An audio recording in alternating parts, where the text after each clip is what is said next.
What's the first thing that comes to your mind when I say the name Helen of Sparta? Who's that? Some Spartan queen? But what if I were to call her Helen of Troy? I'm sure a few of you would recognize that. That's right. Today's Mythominutes is all about Helen. Perhaps one who gets a lot of unwarranted blame for the Trojan War. Helen's story begins before she was born. Her mother was a Spartan woman named Leda. You see, Leda was the wife of the Spartan king Tyndareus, and she loved him very much. However, like any attractive woman in ancient Greece, Leda garnered the attention of Zeus. And being Zeus, he forced himself upon her, this time in the guise of a swan. After Zeus's assault, Leda gave birth to two sets of twins, Castor and Polydeuces, and Clytemnestra and Helen. Depending on the telling, the twins are either born from two separate eggs, or Castor and Clytemnestra are born from Leda, while Polydeuces and Helen are hatched from eggs that she lays. The two conceived by Zeus, Polydeuces and Helen, were bearers of deific power, Helen bearing divine beauty, while Polydeuces... You can check it out with the card in the corner. Now, with Helen born, she lived rather peacefully, as peaceful as a Spartan could live, for around 12 years. It was then, in far-off Athens, a daring plot was constructed. Theseus, yes of Minotaur and abandoning Ariadne fame, and his best buddy, Pirithous, decided beings of divine blood, like themselves, should have divine wives. Pirithous chose Persephone, and that works out well, I assure. But Theseus chose Helen. Mind you, Helen was 12 at the time. Taking the easier of the two tasks, and knowing that keeping her under control until she was of marrying age was possible, the two friends came into Sparta. The young Helen was pretty helpless, and while her brothers were strong, they were not around, and thus, assumedly, with little fight, Theseus kidnapped the girl Helen.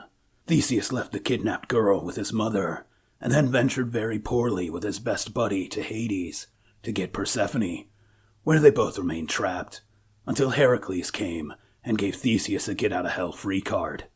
Back to Helen, trapped and in Athens, with a woman she didn't know. The little girl was surely scared. Time passed, and when her brothers, Polydeuces and Castor, heard of it, they went to Athens.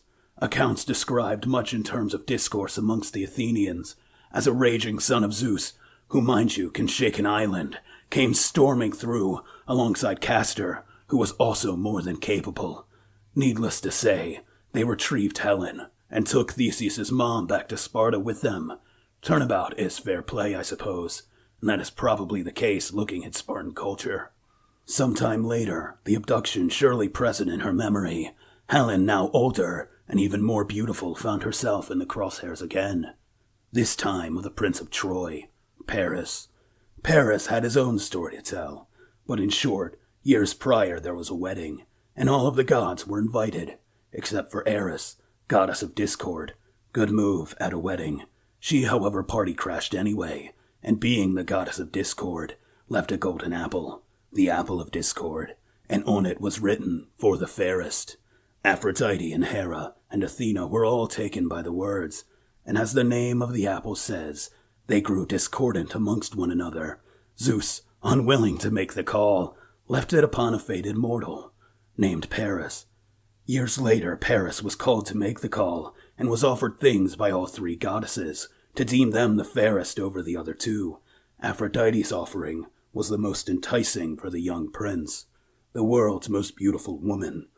In this case, it was the Queen of Sparta, Helen, wife of Menelaus.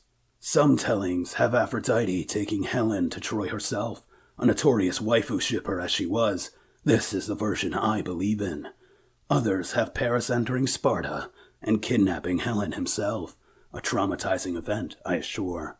Either way, Helen ends up in Troy, where the rest is mytho-history. Helen's time in Troy was filled with a lot of self-loathing and longing to return home to Sparta, and perhaps no one was more happy with the sacking of Troy than she was, as she was finally returned home to be with Menelaus. This is perhaps shown the best when Odysseus' son, Telemachus, meets with the two of them in search of word of his father, who was still missing at the time. That is the briefest of summations of Helen.